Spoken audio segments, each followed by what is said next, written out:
لیکن اٹیچ ساتھ اسکول بھی ہے. یہ پہلے تو نہیں تھا لیکن ہے ریسنٹلی بنایا گیا. تو کافی مشہور مدرسہ میرپور کا. یہاں سے بڑے بڑے قرآن کے قاری نکلے, اسپیشلی حافظ عبدالفواد قادری صاحب جنہوں نے آل پاکستان جیتا تھا کمپٹیشن کے رات وغیرہ کا, اینڈ اور بھی بہت سارے اوارڈ جیتے ہیں. تو اب ہم اندر چلتے ہیں تو اندر کا بھی دکھاتا ہے. آرٹ آپ کو بنائی ہے ماشاء اللہ جی. یہ مسجد کا انٹیریئر ہے, بڑا خوبصورتی سے اس کو ڈیزائن کیا گیا ہے.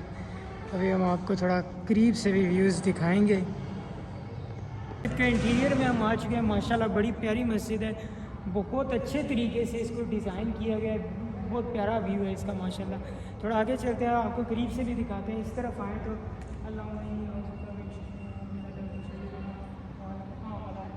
بے شک میں تیری پناہ میں آتا ہوں. قریب آ جاتا ہوں. اس میں عمل کی برائی سے بھی جو میں نے کیا, اور اس عمل کی برائی سے بھی جو میں نے نہیں کیا. اگر آگے ہم چل کے دیکھیں تو ماشاءاللہ یہاں پہ 4 کل لکھے ہوئے ہیں. ٹھیک ہے, سورۃ کافرون ہے. تو یہ جی میری فیوریٹ آیت قرآن کی کہ حسبنا اللہ و نعم الوکیل. ہم سب کو اللہ ہی کافی ہے اور وہ خوب کارساز ہے, اس میں کوئی شک نہیں ہے. دیکھیں اس دنیا میں آپ کو جتنی بھی مشکلات آئیں, جتنی بھی پریشانیوں کا سامنا کرنا پڑے, یہ دنیا ایک ٹیسٹ ہے. ٹھیک ہے, جہاں آدم کو سزا کے لیے بھیجا گیا وہاں کیسے سکون ہو سکتا ہے. تو وہاں پہ یہی آپ کی سب سے بہترین موٹیویشن ہے کہ اللہ آپ کے ساتھ ہے, چاہے دنیا میں کچھ بھی ہو جائے, کتنے ہی مشکل حالات کا سامنا کیوں ہی نہ کرنا پڑے. لیکن یہ جو اللہ کی مدد ہے یہ انسان کے ساتھ ہوتی ہے اور ہر حال میں آتی ہے. اگر ہم آگے چلیں تو فبی آئی آلائے ربکما تکذبان, اور تم اپنے رب کی کون کون سی نعمت کو دکھاؤ گے.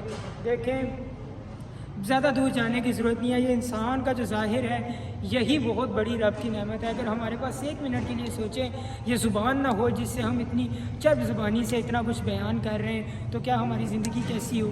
ہم حق شکر ادا کر ہی نہیں سکتے اپنے رب کی ان عظیم نعمتوں کا جو اللہ تعالیٰ نے ہمیں عطا کی ہیں. وہ کان ہو, وہ ناک ہو, وہ جسم کے اعضاء کا ہی اگر ہم شکر ادا کرنا شروع کر دینا تو قیامت تک حق شکر ادا نہیں ہو سکتا. تو رب کا تو جتنا ہی شکر ادا کیا جائے اتنا ہی کم ہے. اور کہتے ہیں نا جب اللہ جتنا آپ اللہ کا شکر ادا کریں گے نا اللہ اتنا ہی زیادہ دے گا. چلیے جی میں جتنا بولنا ہے بولنے دے, زیادہ اشارے نہ کروں. ٹھیک ہے, وہ مشرق اور مغرب کا رب ہے. دیکھیں رب کی جو ذات ہے وہ کوئی یہ نہیں ہے کہ وہ صرف سعودیوں کا ہے یا صرف کسی ایک مخصوص ریجن کا ہے. رب کی ذات تو رحمت للعالمین ہے. وہ 18,000 مخلوقات کا رب ہے. وہ تو مشرق سے مغرب تک, وہ جہاں سے سورج نکلتا ہے, جہاں جاپان سے لے کر نیوزی لینڈ جسے دنیا کا آخری کونا کہا جاتا ہے, میرے رب کی حکومت تو وہاں تک بھی پھیلی ہوئی ہے. رب سے کوئی چیز پوشیدہ نہیں. اللہ نور السماوات والارض, اللہ نور ہے آسمانوں اور زمین کا. کوئی شک نہیں اس بات میں. رب کی تو شان ہے کہ وہ دوسروں کو بانٹ رہا ہے. تو اللہ کا نور تا صبح قیامت تک اسی طرح ہی دنیا میں پھیلا ہی رہے گا. اگر ہم آگے دیکھیں تو یہ بھی ماشاء اللہ بڑا پیارا ہے. سو جی یہ ہے وہ مین ایریا جہاں سے امامت کی جاتی ہے, جہاں پہ کھڑے یہ ممبر موجود ہے, جہاں سے ممبر پہ کھڑے ہو کے خطبہ دیا جاتا ہے. یہ ماشاء اللہ بڑا پیارے طریقے سے ڈیزائن کیا گیا ہے. ماشاء اللہ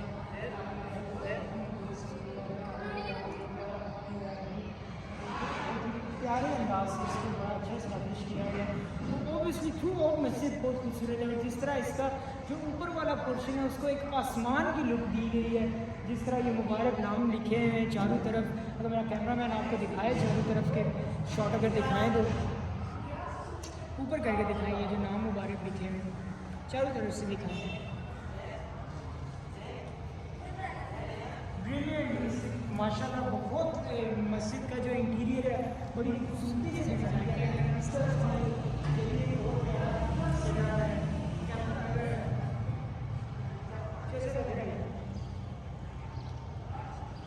اگر ہم اس آگے کی اور آئیں یہاں پہ یہ لکھے ہیں ماشاء اللہ کتنا سبحان اللہ کا ہم بھی سبحان اللہ پاک ہے اللہ, اور اپنی حمد کے ساتھ پاک ہے اللہ عظمت والا. اس کلام کے بارے میں کہا جاتا ہے کہ اگر صبح فجر کی سنتوں کے بعد اگر انسان 100 مرتبہ یہ پڑھے سنتوں اور فرض کے درمیان تو دنیا جہان کی تمام نعمتیں اس کے قدموں میں ہوں گی. یہ علماء کرام بیان کرتے ہیں اس بارے میں. اگر ہم آگے دیکھیں تو واللہ خیر الرازقین، بے شک اللہ بہتر رزق دینے والا ہے. دیکھیں اس ایک چھوٹے سے جملے میں کہ بے شک اللہ بہتر رزق دینے والا ہے، اس میں کائنات کے جو ہمارے سب سے بڑا خوف ہے نا اس دنیا میں آج کل کی ماڈرن ایرا میں، جہاں حالات اس قدر غریب آدمی کے لیے تنگ ہو چکے ہیں، لوگوں کے لیے تنگ ہو چکے ہیں، وہاں سب سے بڑا خوف ہی انسان کو یہ ہے کہ میرے رزق کا کیا بنے گا، میں کھاؤں گا کیسے. دیکھیں اللہ نے قرآن میں وعدہ کیا ہے کہ جو رزق ہے نا وہ انسان کا مقرر ہے، ازل سے ابد تک انسان کے نصیب میں لکھ دیا گیا ہے.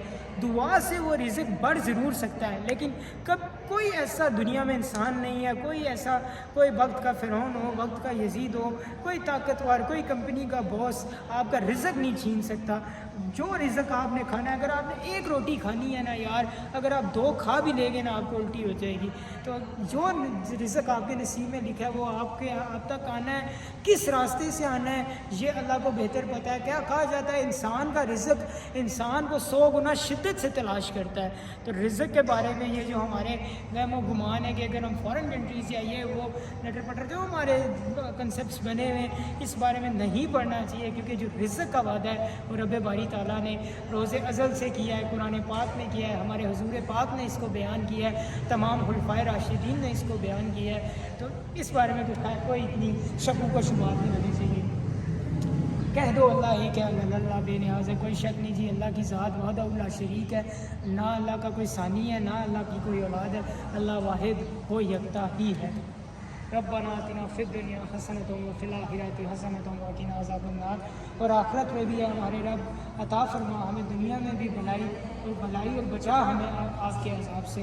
تو بالکل جی دنیا اللہ سے دعا کرنی چاہیے صبح و شام کے اللہ ہمیں دنیا میں بھی بھلائی عطا کرے اور آخرت میں بھی بھلائی عطا کرے. ہمارا خاتمہ بھی ایمان پہ ہو اور ہم اٹھائے جائیں جب قبر سے تو وہاں بھی ہم جب قیامت کے روز بروز حشر بروز محشر اپنے حضور پاک کی سرکردگی میں بیٹھے ہو گے. کہتے ہیں نا زندگی کا مقصد یہی ہونا چاہیے کہ جب روح میرے پیراہن ہاکی سے نکلی تو ادھر روزے سے آواز آئی او میرا فقیر آیا. اگر یہ انسان اچیو کر لے تو میں سمجھتا ہوں یہ دنیا کی سب سے بڑی کامیابی ہے. انشاءاللہ اب آگے چل کے بھی آپ کو کچھ نہ کچھ دکھاتے ہیں.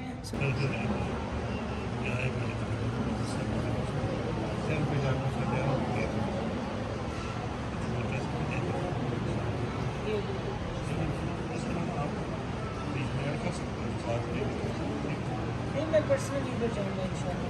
ابھی مجھے چھٹیاں ہیں نا ضرور قاری صاحب سے رابطہ کر لیں گے.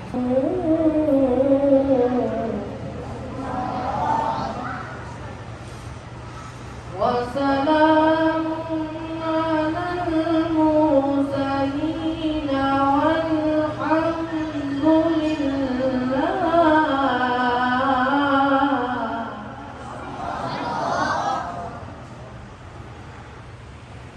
سبحان ربك رب العزة عما يصفون وسلام على المرسلين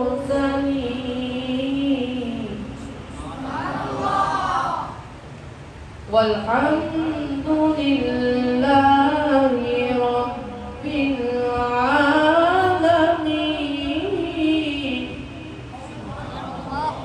بسم الله الرحمن الرحيم.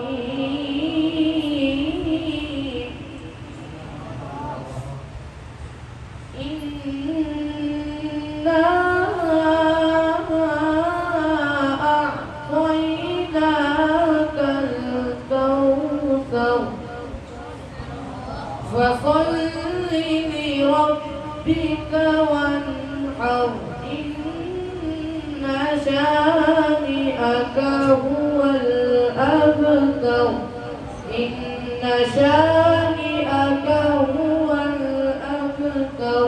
صدق الله العظيم وصدق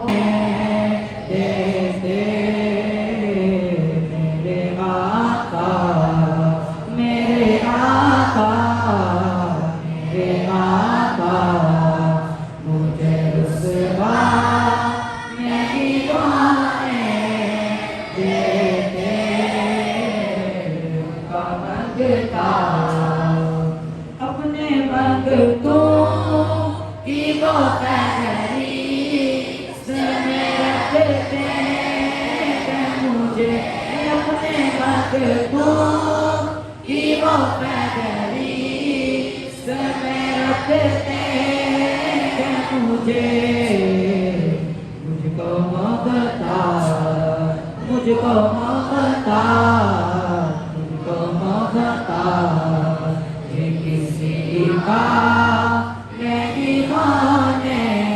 اسی کشمکش کی حالت میں رات کو گھر گیا اور سو گیا. کہتے ہیں جب میں سویا تو کوئی خواب میں مجھے کہنے والا کہہ رہا تھا کہ اے مالک بن دینار ہم نے سب کا حج قبول کر لیا ہے لیکن ایک شخص ہے جو بلخ شہر کا رہنے والا ہے, نام ہے حضرت ہارون بن بلخیہ, ہم نے اس کا حج قبول نہیں کیا بقایا سب کا حج قبول کر دیا. اب کہتے ہیں میں جب صبح اٹھا تو ایک انتہائی کشمکش کی حالت میں اٹھا اور میں گیا جہاں پر حاجیوں کے خیمے لگے ہوئے ہوتے ہیں. کہتے ہیں میں نے وہاں لوگوں سے پوچھا کہ بلخ شہر کے رہنے والے کہاں پر ان کے خیمے لگے ہوئے ہیں, تو لوگوں نے کہا کہ اس طرف بلخ شہر کے لوگ بیٹھے ہوئے ہیں. کہتے ہیں میں گیا ادھر اور میں نے لوگوں سے پوچھا کہ یہاں کوئی ہارون بن بلخیہ نامی شخص ہے, تو لوگ کہنے لگے کہ وہ تو بڑا نیک انسان ہے, وہ تو بڑا متقی انسان ہے, وہ تو بڑا پرہیزگار انسان ہے, عبادت گزار ہے.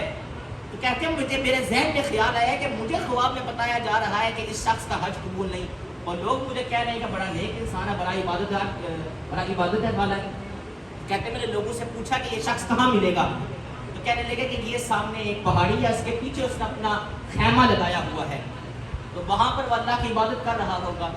کہتے ہیں جب میں گیا تو میں کیا دیکھتا ہوں کہ اس شخص کا ایک بازو کٹا ہوا ہے اور وہ اللہ کی عبادت میں مصروف ہے. کہتے ہیں جب میں اس کے قریب گیا تو اس نے میری طرف نظر اٹھا کے کہی کہ آپ حضرت مالک بن دینار ہیں. کہنے لگے مجھے اور ایک بہت بڑا جھٹکا ہوا کہ اس کی بڑی بصیرت ہے, بڑا صاحب بصیرت انسان ہے کہ اس نے بتائے بغیر میرا نام بتا دیا. پھر کہتے ہیں آگے اور کہنے لگا کہ مجھے پتا ہے حضور میرا حج قبول نہیں, آپ واپس چلے جائیں, مجھے پتا ہے میرا حج قبول نہیں. تو وہ کہنے لگا کہ میں نے تو تجھے کچھ بتایا نہیں, اور تو نے خود بتا دیا کہ تیرا حج قبول نہیں, پتا تیرا حج کیوں قبول نہیں. تو وہ کہنے لگا کہ حضور آج 24واں سال ہے, ہر سال حج کو آتا ہوں, کوئی نہ کوئی اللہ کا نیک بندہ آ کے بتا جاتا ہے کہ تیرا حج قبول ہے. حضرت مالک بن دینار فرمانے کے لوگوں کو ساروں قطار ہونے لگا اور وہ ہچکیاں بند کر رونے لگا. میں نے پوچھا بتا تو صحیح تیرے ساتھ کیا معاملہ ہوا کہ تیرا حج قبول نہیں. تو وہ شخص کہنے لگا حضور سنیے, وہاں بچپن میں ہی فوت ہو گیا تھا, جب تھوڑا جوان ہوا تو اللہ نے بڑا مال عطا فرمایا تھا, اللہ کا بڑا فضل تھا کہ اللہ نے بڑا مال عطا فرمایا تھا.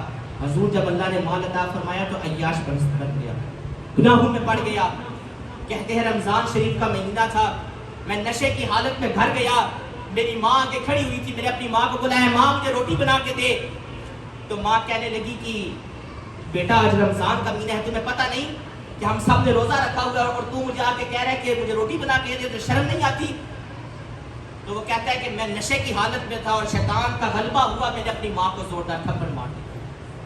کہتے ہیں جب میں نے اپنی ماں کو تھپڑ مارا تو ساتھ ہی ایک تندور جل رہا تھا, میری ماں اس میں گر گئی.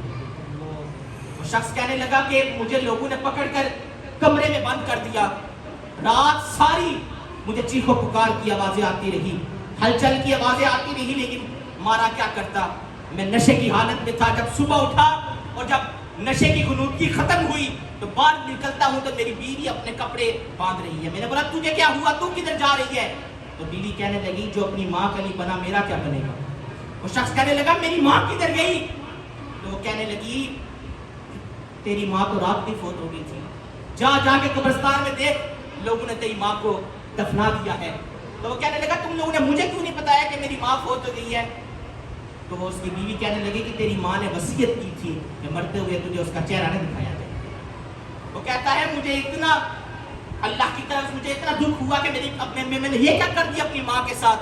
اسی وقت میں نے خنجر سے اپنا وہ ہاتھ کاٹ دیا جس ہاتھ سے میں نے اپنی ماں کو تھپڑ مارا تھا.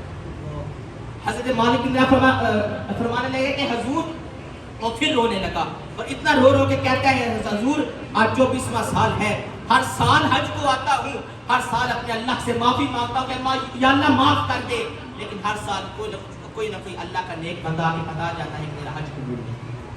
حضرت مالک بن دینار فرمانے لگے کہ مجھے بھی غصہ آیا اور میں نے بھی اس کو تھپڑ مار کے کہا کہ تیرا یہی حشر ہونا چاہیے. کہتے ہیں میں رات کو گھر چلا گیا,